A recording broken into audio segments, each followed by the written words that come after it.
Welcome to Kenton's videos. Enjoy the video. You will begin by prepping.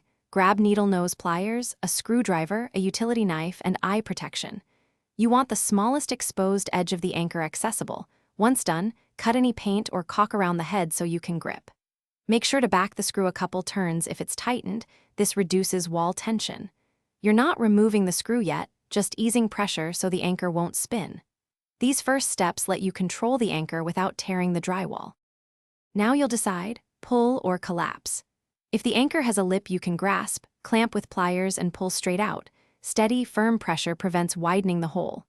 Once done, if the anchor spins, drive the screw inward so the anchor folds and slips into the cavity. Make sure to push rather than yank. Alternatively, drill a small pilot hole and turn the screw clockwise to collapse a plastic anchor behind the drywall. This leaves a smaller repair to patch later. Finish by preparing the hole for repair. Remove debris, then apply spackle or joint compound. Let it dry and sand smooth. For larger holes, use mesh tape or a tiny drywall patch to restore surface strength before finishing. Make sure the compound feather edges into surrounding wall for a smooth result. If an anchor refuses to move, cut it flush with a utility knife and then fill the cavity solidly with compound. This hides the anchor and prevents future snags. That single troubleshooting approach usually solves the worst cases. Thanks for watching. Consider subscribing if we helped you.